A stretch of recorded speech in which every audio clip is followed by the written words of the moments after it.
नमस्कार। कर्मोली study YouTube channel में आपका स्वागत है। आज की क्लास में हम आरपीएससी सेकंड ग्रेड परीक्षा के लिए एक बहुत ही महत्वपूर्ण टॉपिक पर चर्चा शुरू करने जा रहे हैं। जी, टॉपिक है सामाजिक अध्ययन की शिक्षण विधियां। ये एक ऐसा विषय है जिससे परीक्षा में आप मानकर चलिए प्रश्न निश्चित रूप से बनते हैं। और हम बिल्कुल बेसिक से शुरू करेंगे।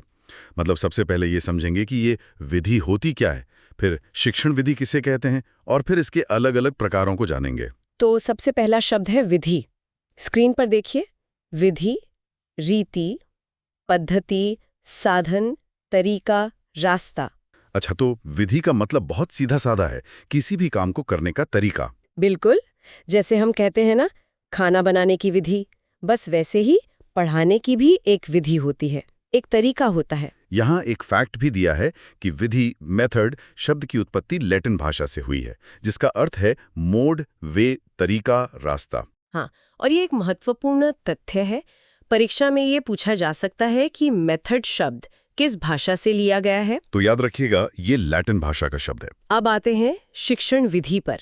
विषय वस्तु को प्रस्तुत करने का तरीका शिक्षण विधि कहलाता है। मतलब एक टीचर अपनी क्लास में जिस तरीके से, जिस स्टाइल से अपने टॉपिक को बच्चों के सामने रखता है, प्रेजेंट करता है, वही तरीका शिक्षण विधि है। एक और परिभाषा है, शिक्षक के द्वारा शिक्षार्थियों तक विषय वस्तु को पहुंचाने के लिए जिस साधन का प्रयोग किया जाता है, उसे शिक्षण विधि कहते हैं। इसे ऐसे भी समझ सकते हैं कि शिक्षक और विद्यार्थी के बीच जो ज्ञान का जो आदान प्रदान हो रहा है, उसका माध्यम या साधन ही शिक्षण विधि है। और ये बहुत जरूरी बात है कि शिक्षण विधि का चयन विषय वस्तु के अनुसार किया जाता है। हाँ, ये बहुत ही ज्यादा जरूरी है। हर टॉपिक एक ही तरीके से नहीं पढ़ाया जा सकता। सही बात है। इतिहास पढ़ाने का तरीका अलग होगा और गणित पढ़ाने का अलग, इसलिए टॉपिक के हिसाब से सही विधि चुनना बहुत महत्वपूर्ण है। अब एक और शब्द आता है शिक्षण प्रविधि या उपविधि, टीचिंग टेक्निक। ये क्या है? देखिए, शिक्षण प्रविधियों का प्रयोग विधियों के साथ किया जाता है। मतलब ये विधि का ही एक हिस्सा है जो उसे और प्रभावी बनाने में मदद करती है। अच्छा, इनका मूल उद्देश्य विषय वस्तु को स्पष्ट करना होता है। कोई उदाहरण?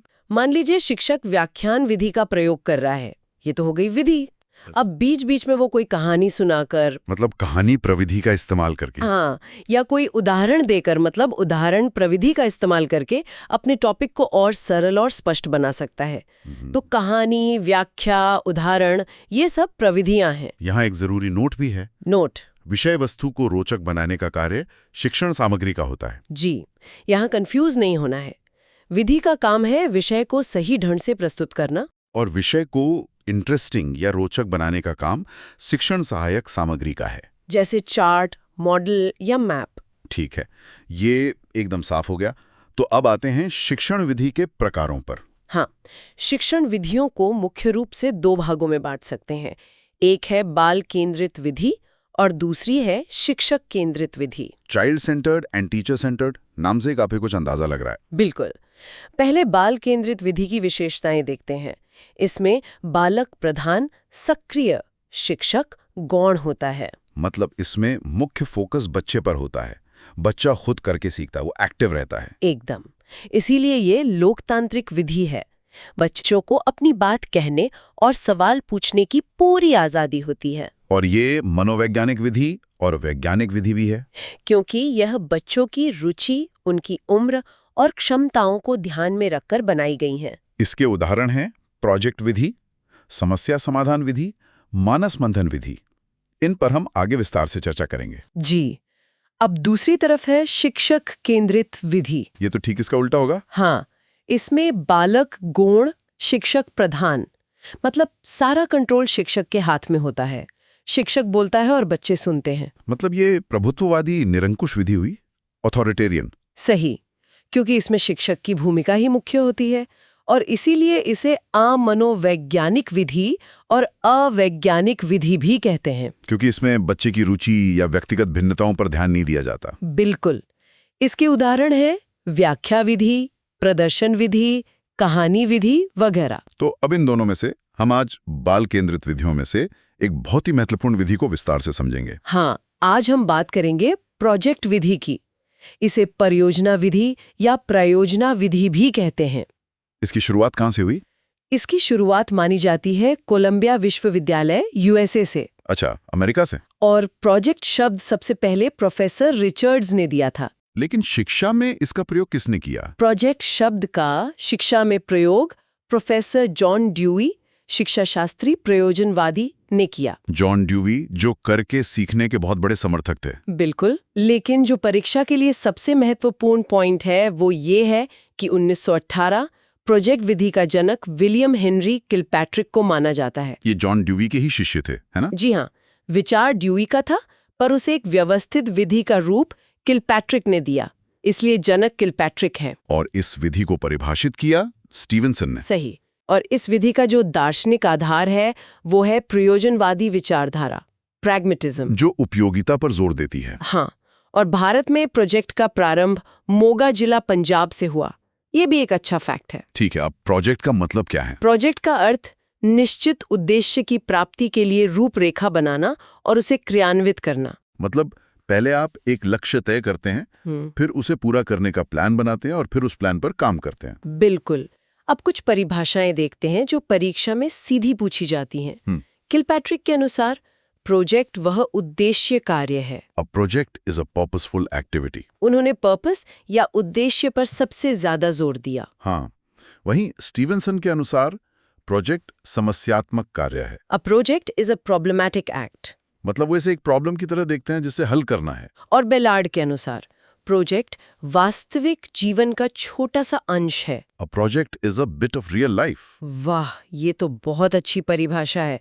मतलब ये कोई बनावटी काम नहीं, असली जिंदगी का एक टुकड़ा है। एकदम।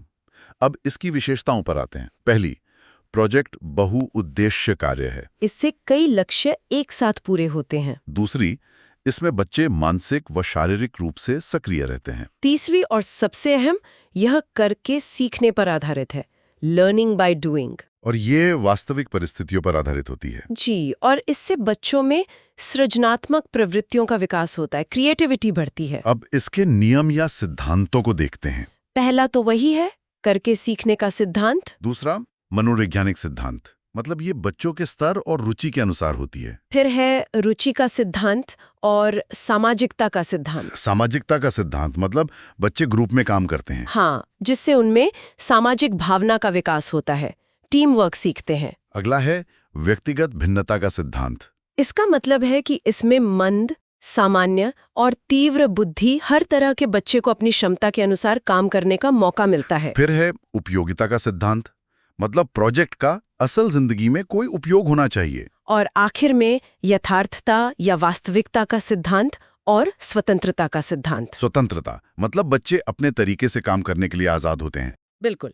अब आते हैं प्रोजेक्ट के प्रकारों पर। इन्हें अलग अलग आधार पर बांटा गया है। हाँ, जैसे कक्षा में विद्यार्थियों की संख्या के आधार पर ये दो तरह का होता है, व्यक्तिगत प्रोजेक्ट जो एक बच्चा अकेले करता है, और सामूहिक प्रोजेक्ट जिसे ग्रुप में करते हैं। फिर समय के आधार पर भी दो तरह के हैं, लघु प्रोजेक्ट जो 2 से 7 दिन में हो जाए, और बृहत या दीर्घ प्रोजेक्ट जिसमें 7 दिन से ज्यादा लगे। पर जो सबसे महत्वपूर्ण वर्गीकरण है वो किलपैट्रिक ने दिया है। हाँ, ये परीक्षा के लिए बहुत जरूरी है। किलपैट्रिक ने 4 प्रकार बताए हैं। पहला है उत्पादनात्मक रचनात्मक प्रोजेक्ट। जैसा कि नाम से ही जाहिर है, इसमें कुछ उत्पादन होता होगा। हाँ, इनमें किसी न किसी वस्तु का निर्माण या उत्पादन किया जाता है, जैसे चार्ट बनाना, मॉडल बनाना। ठीक है, जिसमें कोई ठोस चीज बनकर तैयार हो। दूसरा है समस्यात्मक प्रोजेक्ट। उच्च बौद्धिक क्षमता वाले बच्चों को इस तरह का प्रोजेक्ट दिया जाता है। इसमें समस्यात्मक कार्य दिया जाता है। ये तो बड़े बच्चों के लिए ज्यादा सही रहेगा। बिल्कुल। तीसरा है अभ्यासात्मक प्रोजेक्ट। इसमें विद्यार्थियों को सिखाने का अभ्यास कराया जाता है, जैसे तैरना, शुद्ध उच्चारण करना, मतलब किसी स्किल की प्रैक्टिस करना। और चौथा प्रकार है रसास्वादन प्रोजेक्ट। इसे सौंदर्यात्मक कलात्मक प्रोजेक्ट भी कहा जाता है। इसका उद्देश्य किसी कला का आनंद लेना है। अच्छा, जैसे कविता पाठ, अभिनय करना, कहानी सुनना। जी। एक और वर्गीकरण थॉमस एम रिस्क ने भी दिया है, जिसमें उन्होंने 3 प्रकार बताए हैं, उत्पादनात्मक प्रोजेक्ट, समस्यात्मक बौद्धिक प्रोजेक्ट और अधिगम प्रोजेक्ट। ठीक है, अब सबसे प्रैक्टिकल सवाल पर आते हैं। इस विधि के सोपान या स्टेप्स क्या हैं? किलपैट्रिक ने तो 4 ही सोपान दिए हैं, उद्देश्य का निर्धारण, योजना बनाना, क्रियान्वित करना, मूल्यांकन करना। और अंत में प्रोजेक्ट की कार्यविधि को लिखा जाता है। हाँ, लेकिन जो सामान्य सोपान माने जाते हैं और परीक्षा में पूछे जाते हैं वो 6 हैं। इनका क्रम बहुत महत्वपूर्ण होगा, है ना? बहुत ज्यादा। पहला स्टेप है परिस्थितियों का निर्माण करना। टीचर एक सिचुएशन बनाता है। दूसरा उद्देश्य का चयन, फिर सब मिलकर उद्देश्य चुनते हैं। तीसरा योजना प्रारूप बनाना, पूरी प्लानिंग की जाती है। चौथा क्रियान्विति करना, मतलब प्लान पर काम करना। पांचवां मूल्यांकन करना, देखना कि काम कैसा हुआ। और छठा और आखिरी लेखा जोखा रिकॉर्ड करना, पूरे काम की एक रिपोर्ट बनाना। ये 6 स्टेप्स का क्रम याद रखना बहुत जरूरी है। अब इस पूरी विधि का एक मूल्यांकन करते हैं। इसमें शिक्षक और बालक की क्या भूमिका है? शिक्षक की भूमिका सहयोगी, मतलब टीचर सिर्फ एक गाइड या फैसिलिटेटर होता है। और बालक की भूमिका सक्रिय प्रधान। असली हीरो तो बच्चा ही है जो सारा काम खुद करता है। बिल्कुल। अब इसके गुणों की बात करें तो ये बाल केंद्रित विधि है। सक्रियता पर आधारित है क्योंकि इसमें करके सीखना होता है। ये एक मनोवैज्ञानिक विधि है, वैज्ञानिक विधि है और लोकतांत्रिक विधि भी है। इससे रचनात्मकता या सृजनात्मकता का विकास होता है। साथ ही ग्रुप में काम करने से सामाजिक गुणों का विकास भी होता है। और सबसे बड़ी बात, विद्यार्थियों को कार्य करने की स्वतंत्रता मिलती है। ये तो हो गए गुण। लेकिन हर चीज के 2 पहलू होते हैं, इसके कुछ दोष भी हैं। क्या कमियां इसमें? सबसे पहली, श्रम व समय अधिक लगता है। इसमें मेहनत और टाइम दोनों बहुत ज्यादा लगते हैं। और ये खर्चीली भी होगी। हाँ, ये खर्चीली पद्धति है। कई प्रोजेक्ट्स में काफी पैसा खर्च होता है। एक और बड़ी दिक्कत होगी कि ये स्कूल समय सारणी में समाजित नहीं होती है। 40 मिनट के पीरियड में से फिट करना मुश्किल है। सही। और इस विधि पर आधारित पाठ्यक्रमों का अभाव। हमारा सिलेबस इस विधि के हिसाब से बना ही नहीं है। और शायद सबसे बड़ी चुनौती है योग्य एवं प्रशिक्षित शिक्षकों का अभाव। बिल्कुल। इस विधि को लागू करने के लिए ट्रेन्ड टीचर्स की जरूरत होती है, जिनकी हमारे सिस्टम में कमी है। तो चलिए आज की क्लास का एक फटाफट रिवीजन कर लेते हैं। जी। आज हमने सबसे पहले शिक्षण विधि और प्रविधि का अर्थ समझा। फिर हमने बाल केंद्रित और शिक्षक केंद्रित इन 2 तरह की विधियों के बीच का अंतर जाना। इसके बाद हमने प्रोजेक्ट विधि पर बहुत विस्तार से चर्चा की। हमने इसके जनक किलपैट्रिक को जाना, इसकी महत्वपूर्ण परिभाषाएं, इसके सिद्धांत और इसके प्रकारों को समझा। हमने किलपैट्रिक के अनुसार इसके 4 प्रकार और जो 6 सामान्य सोपान है उनको भी क्रम से देखा, जो परीक्षा के लिए बहुत महत्वपूर्ण है। और अंत में हमने प्रोजेक्ट विधि के गुण और दोषों का एक संतुलित मूल्यांकन किया। मुझे उम्मीद है कि आपको आज का टॉपिक अच्छे से समझ आया होगा। अगली क्लास में हम सामाजिक अध्ययन की किसी अन्य महत्वपूर्ण शिक्षण विधि पर चर्चा करेंगे। धन्यवाद।